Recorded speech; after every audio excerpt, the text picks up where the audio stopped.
Shalom, shalom. La sidra de esta semana llamada Balak emociona mucho al pueblo de Israel, ya que se relata en ella la historia de cómo Balak, rey de Moab, contrata a Bilam, un mago y hechicero. Lo contrata para maldecir al pueblo de Elohim. Mientras Elohim ya había proferido bendición para Israel. Dicha bendición fue como ese escudo que protegió a su pueblo de estas maldiciones que quería Balak, rey de Moab, pudieran destruir a este pueblo. Sin embargo, tristemente podemos ver en esta perashá que nos muestra con total claridad que el pueblo de Israel se maldice a sí mismo.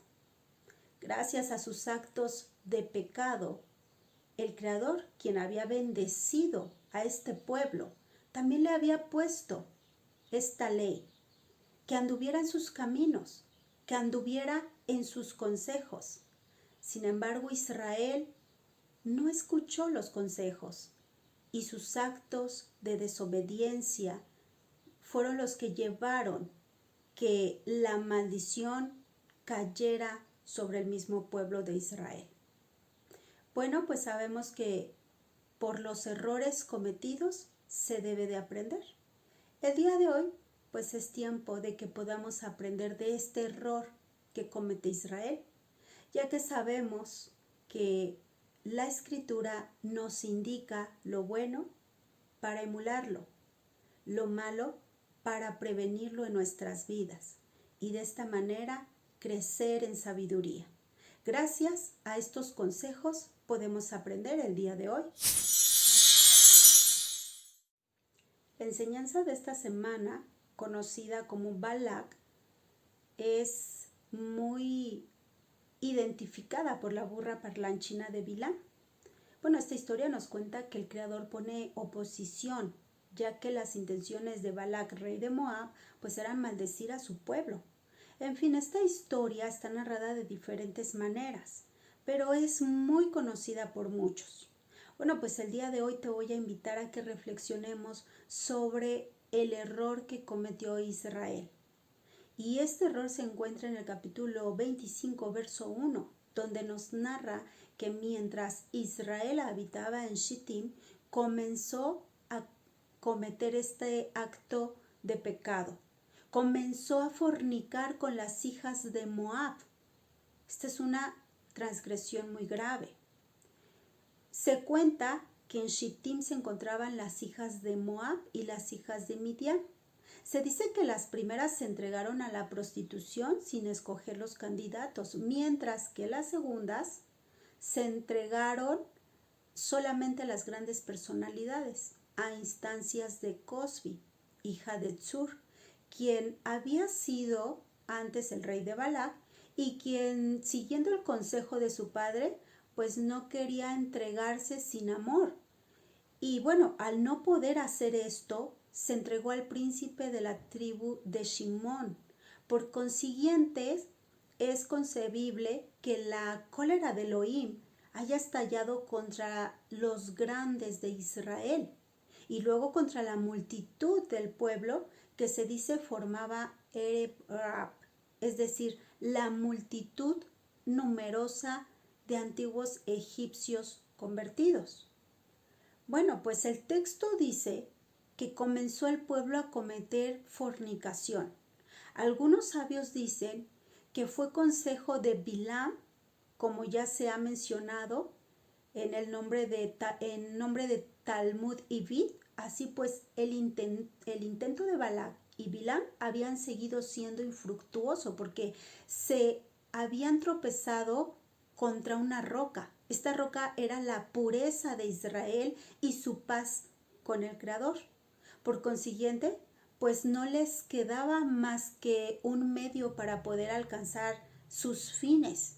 Para poder alcanzar este medio era procurar la discordia entre el Creador y su pueblo, haciendo cometer a su pueblo actos inmorales, actos de gravedad, tal que su Creador pues se apartara de ellos. Las hijas de Moab, en este caso, Son las tentaciones que utilizaron para ocasionar que Israel perdiera esa paz con su Creador, perdiera esa conexión. Las hijas de Moab tenían una tendencia hereditaria a la lujuria. Su primera madre había sido la hija de Lot, quien se había entregado a su padre y había llamado al hijo nacido de esta unión Moab, que quiere decir de padre. Les venía bien a su temperamento entregarse a los jóvenes del pueblo de Israel, pero estos tenían unas circunstancias atenuantes. La palabra Bayahel significa también profanarse. Así, el pueblo de Israel se profanó bebiendo de la fuente que brotaba de Shittim. Hay fuentes que embellecen, fuentes que afean. Hay las que favorecen el pudor y otras que tienen virtudes afrodisíacas.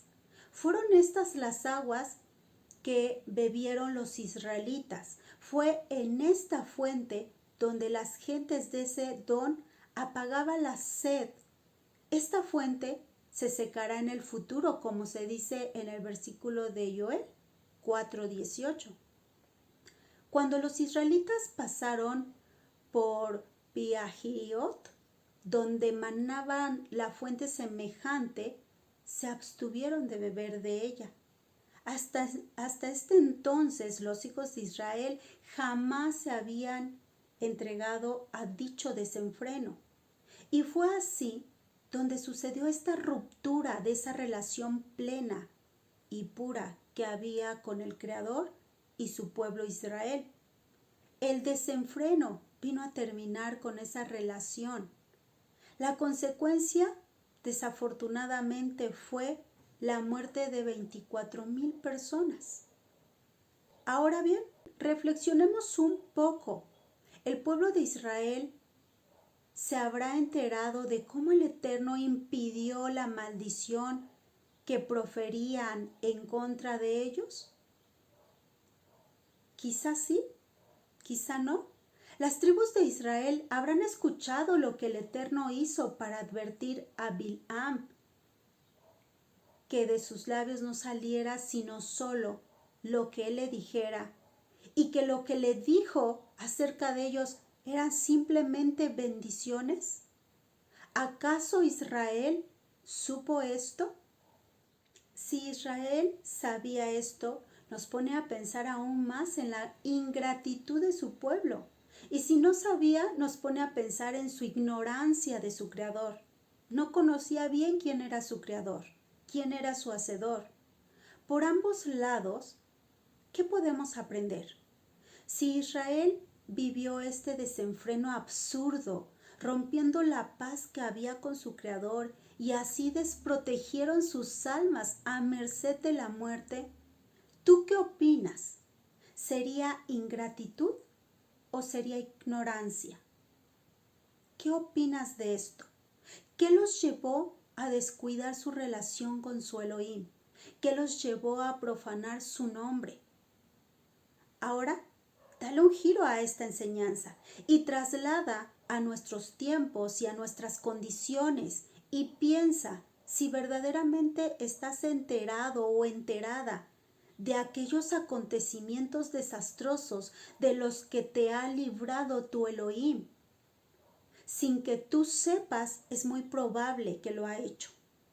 Aquello que ha estorbado simplemente para que no te afecte a ti, para que no te dañe. ¿Lo sabes o lo ignoras? ¿Tú sí conoces bien a tu Elohim? ¿O también estás en la ignorancia que estuvo el pueblo de Israel? Cuida mucho tus acciones para no romper la paz entre tu Hacedor y tú. Vigila mucho tu alrededor. No descuides, pues los resultados de un descuido pueden ser desastrosos. Ya lo hemos aprendido en esta enseñanza. Espero que de verdad reflexiones en el error que cometió el pueblo de Israel y aprendas de esto para no hacerlo tú.